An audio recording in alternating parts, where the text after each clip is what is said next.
Yo guys, this is Monsoon117 and this is a different kind of video. So I showed you guys maybe I've showed you guys, but I have a journal I use to brainstorm ideas.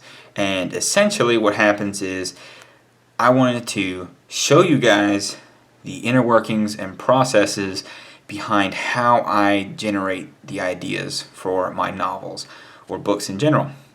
And maybe if you're intending on writing, this process could help you develop, or you could just use it straight up, but this could also help you develop your own style and own process for creating videos or creating stories. So I decided to start with a premise of dungeon novel. So imagining I'm creating a dungeon novel.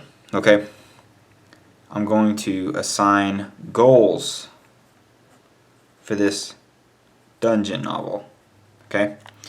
And then I'm going to start setting up different various things that I want to accomplish with this dungeon novel. And what this does is it turns idea generation into a problem, and people tend to be able to practice and execute on solving problems better than they can on trying to randomly generate creative endeavors.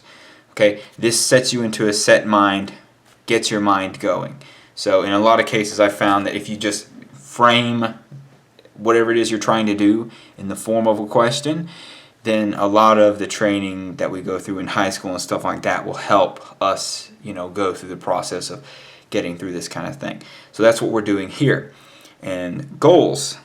What would be some goals for a railroad dungeon novel, or just a dungeon novel in general? Well, first off, I want to decide maybe the tone.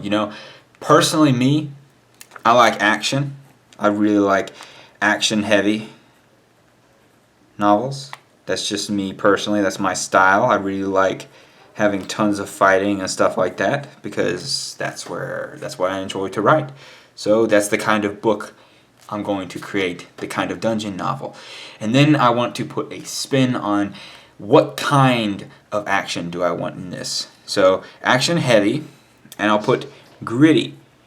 So this basically just means that I'm going to want some gritty, maybe one more adjective to really give me like a sense of purpose and some direction.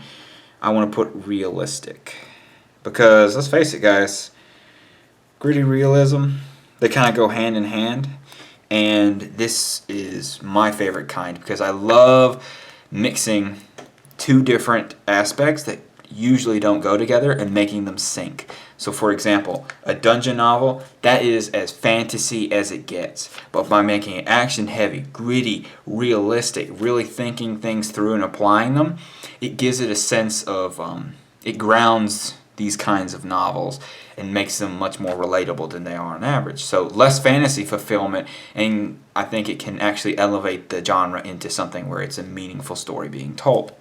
And you can effectively use the actual genre format. Anyway, now I'm thinking, what's another goal I could have with this novel? Okay, let me think. Okay, I want to make it progression oriented. I really like a good sense of progression. Yes, I'm about to butcher the spelling of progression. It doesn't matter. One of those isn't double. I can't remember which one. Yes, the G. There we go. Is that right? I don't know. Progression heavy. And what you'll notice is that I'm going to add in another adjective for the kind of progression. So, do I want the character himself to move forward, or do I want the fights to progress? Do I want the world to progress? And I'm thinking, you know what? Let's do some world progression. World progression. Now, what does that even mean? It basically just means that instead of the character progressing, right? I'm making it so that the world itself progresses. So this basically just means that it's going to be a plot-heavy story where lots of things and elements inside the actual world itself are changing. So say there's a bunch of guilds fighting over control of this specific dungeon. Well, maybe this main character was born in said dungeon, and now they're having to deal with the outcomes of all these different forces, external forces coming together and creating dramatic change inside of this story. So that would be an example of how I'm doing this. So as you can tell, by setting in a bunch of different genres and kind of narrowing my focus, it allows me to specify my goals and allows me to come up with better ideas as a whole. So, third goal. Now, this is going to be my last heavy variant of goals, because you can't have action heavy, progression heavy, emotional heavy, blah heavy, character driven heavy. You have to, there's only so much space inside a novel. There's only so much that a style and tone can hold. And in my opinion, it is always better to nail 2 or 3 things in your novel than it is to sort of do all right dozens of things in your novel. That, to me, waters down the entire process and just makes it worse in general. So what we're going to do here is think up the last tone. So it's a progress-heavy, world-driven kind of world. Okay, I'm going to make it so it's the main MC, or let's see. I'm going to make it so it's clever. MC is clever. It's clever.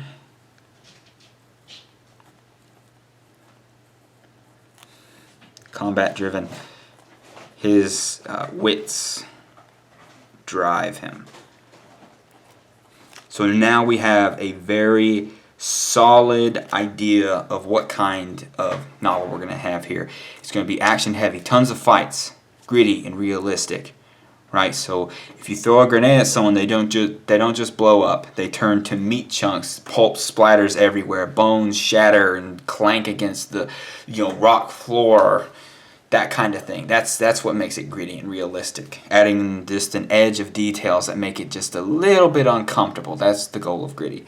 Then we have progression, heavy, and it's going to be world-oriented progression. That means there's going to be tons of this combat's going to be related around external forces that are coming into this dungeon and fighting for it. And the MC's clever. Wit drives him. And this basically means that whenever the MC comes into a conflict, he isn't going to be powerful in a traditional sense where he can just smash someone with his fist. He's going to be intelligent and very quick on his feet, and that allows him to maneuver through these situations in this dungeon and come out on top without direct confrontation. So suddenly we have a pretty cool story evolving on our hands.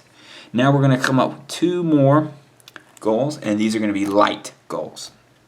So this is where I'm going to set what makes my novel different, right? Because there might be novels like this already created. Well, I want to put some type of stylistic tone.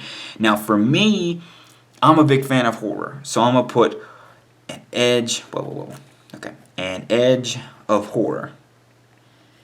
And what this does is it means that every now and again I'm going to implement horror elements into my novel. And to further elaborate, I'm going to do what I call eyes. I just go through here. You can use Roman numerals, whatever you want to, and just go down this list and elaborate a bit more on certain elements of the story that or certain goals that you might want to frame in a little bit, because an edge of horror, that's pretty ambiguous. So I'm going to frame it a little bit more. So for example, if I'm making an edge of horror, tension. So I can create a lot of the tension in this story through horror. So by adding in terrifying moments, I'm not just putting them in just for the horror. I'm putting them in for a reason. It's to put tension, to give this character a sense of purpose, to put this story into a sort of a tone, essentially. And you know what? I'm feeling like putting 2 of these just to try and give it a little bit more reason, not just for tension, but for character building. So now all of a sudden, the idea is I am taking a story like this, and what's going to happen here is this MC who's witty, he goes through these situations caused in this world, that are all external happening to him, but he comes out on top every time, right? But the thing is, as the story progresses, he learns about things inside the dungeon that are happening, that these forces control, and they are absolutely awful. And the deeper he goes, the worse it becomes. And this changes him as a person. It makes him, darker, grittier, etc. Whatever it is, however it changes him, that's how it evolves. Now you see how all of a sudden I went from dungeon novel to something relatively specific. So now I have an idea of the kind of tone that I want to do. So, I mean, you think about that. That's pretty good, in my opinion, to come up with that kind of plot line, that kind of story on the fly, within 11 minutes. That's pretty good. So this definitely gives us something to work with. And the last goal. So I'm going to give myself the last bit of an edge of extra stuff that I want to add to my novel. Well, for starters, let's think. What's one extra goal I could add to a dungeon novel like that?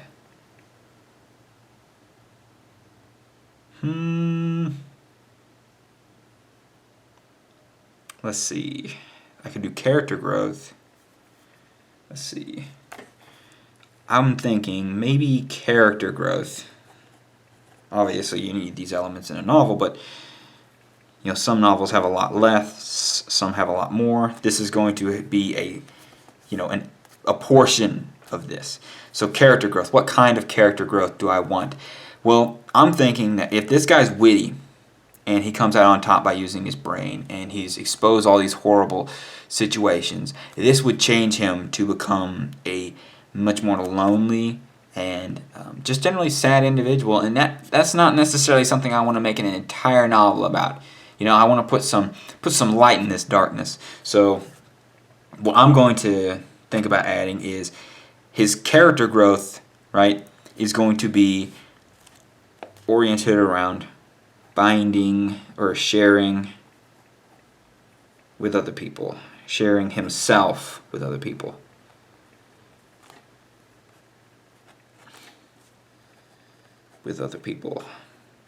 Now you think about, all of a sudden, we're in a situation where now I have an idea of the entire arc of this novel. It's going to be a guy who's witty. He enters this dungeon and he gets wrapped up into the politics of how this dungeon is run, the guilds and whatnot that control this dungeon and try and manipulate it in certain ways. And he also, as he, gets more and more involved, he goes deeper and deeper in this dungeon, and he discovers that the monsters are much more horrific than he imagined. But not only the monsters, the people here are also doing things that he never imagined whenever he first got here would be happening, because it seemed so light, it seemed so innocent. But there was these signs every now and again that told him that there's something beneath the surface that he just can't quite get. And as he sees more and more of this makes him realize how horrible these people are, how disconnected and how utterly just morose this situation is. And then, as he gets deeper though, he meets people that he shares himself with, and by sharing with other people what he's gone through, they end up sharing themselves with him. And then that helps him realize that, not everyone's bad. And it's just about finding the right people and then making the difference that he can. And basically I can just put that can be the climax. So since I came up with that, climax of this novel, put a little star. Climax. So this witty guy, which is his moniker for now, learns that he can help, learns to help other people, which helps himself. So by helping other people, he is able to basically find fulfillment. And that's like a powerful message to people. If you feel like this world is awful, don't go out and help people. Make it a little bit better. And you'd be amazed at how much of a difference one life, one person can make. Mahatma Gandhi, all that other stuff. Not to get too, existential or, too overhead or anything like that. But that just gives you an idea of how to create something like this. Now I'm going to come up with methods. So that's basically the premise of this method of idea generation. You basically take your goals, create them, idea of what I want to do, and now I'm going to come up with methods for this. Action heavy, gritty, realistic. All right. The dungeon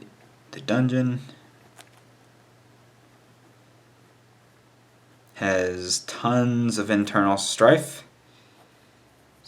Enter, politics, factions,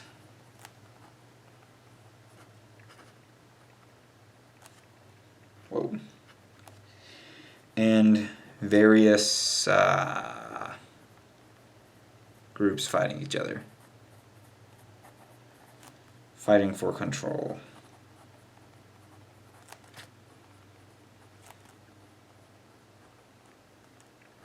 Whoa. Come on, Roar. Come on, Monsoon. All right. So now we have it so that there's a dungeon that has tons of politics working underneath the surface. Now the progression, heavy, world progression over time. This political situation changes. So here's an example of, wrapping everything up.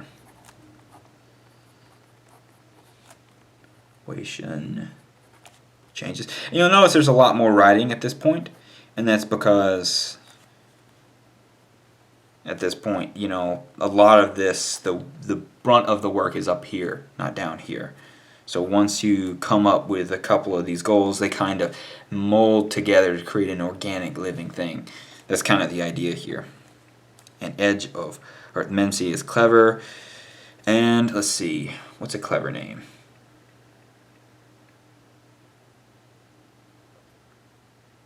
Let's see. I don't even know a clever name. Let's call him Whitley. Sounds a little bit spineless, but like he could really stab you in the back. Whitley is... Now what would be an occupation for someone who is clever? Let's see. He's a thief. He's a thief.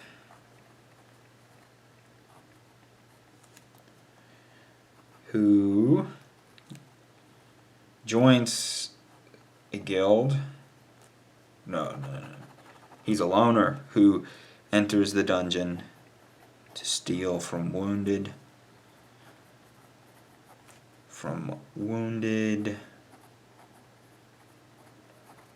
guildsmen. So as people are coming in and out of this place, he attacks people. He sets up shop deep in the dungeon to attack the people who go into this dungeon and are coming back injured from fighting the monsters in it. He's that guy. Yeah, total asshole. So now we're going to put an edge of horror. He realizes as the story progresses, let's see, the monsters are terrifying in the dungeon. Monsters are terrifying.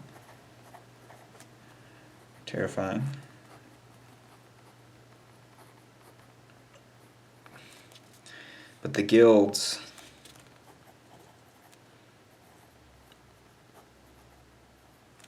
fighting is dirty. So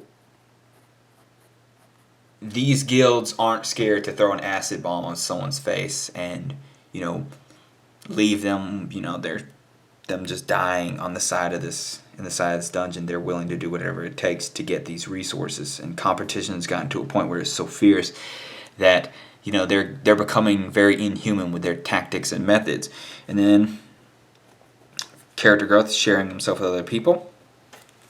Whitley finds a group of people, maybe on a whim or something. Whitley helps stop not monsters. I want him to stop these guilds, stop the guilds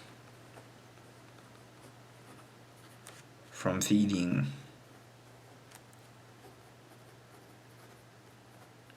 people to the monsters. So, for the first arc of this story, we end up with Whitley. Whitley goes into this. He is a thief, you know, real scoundrel. And he has been setting up shop for months now to try and steal from a bunch of these guildsmen who go in and out of these dungeons. And as he's stealing, you know, he's been very successful. Rumors started to spread about who this guy is and what he's trying to do. And he has to keep changing position. And during one of these days, whenever he's changing position, he finds a set of guildsmen who have set up shop just like he has in one of the deeper floors of this dungeon. And they are kidnapping people and feeding these people to monsters. So they're taking members of rival guilds and feeding them, using them as feed for these monsters. And they're trying to tame the lower dungeon monsters and try and use them as a way of gaining control of this dungeon. And Whitley ends up helping and stopping this because he's like, fuck, man. Okay, I'm fine with stealing stuff, but like feeding these people, that's just too much, right? Maybe one of them reminds him of his mother, something like that. And maybe there's like children involved or something. And Whitley is like, damn, I can't let this go on. So then he goes in, saves them, right? And then as he shares himself with these people, as he learns their stories and they learn his, as he gets them out of the dungeon, he ends up thinking, you know what? I can make a difference and I can stop this. Bam, you got yourself a 240-page novel right here, guys. I serve them up for free.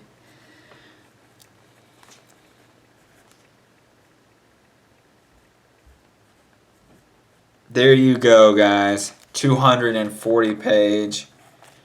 Came up with it in less than 30 minutes, guys. And this is really all it takes.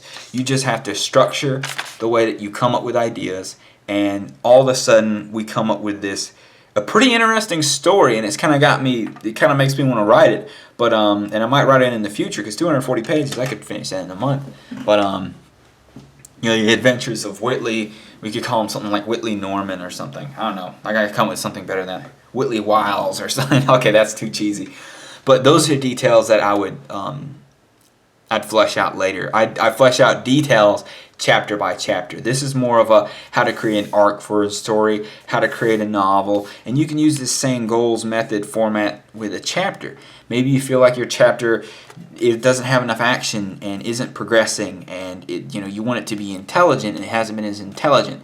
Then with those goals, you come up with methods of how to achieve those kind of things within the scope of the chapter itself. So hopefully this was very helpful, or at least interesting to people who are trying to learn how to write. And hopefully by sharing this with you guys, it kind of gives you guys, hopefully some understanding and some insight into why sometimes it takes me some time to be able to come up with these ideas, because it can be kind of difficult, but coming up with the original stuff to me is very easy. Personally, that's just me. I find it much more difficult once I'm 1,400 pages into a novel to generate continuously good arcs and ideas, but I digress.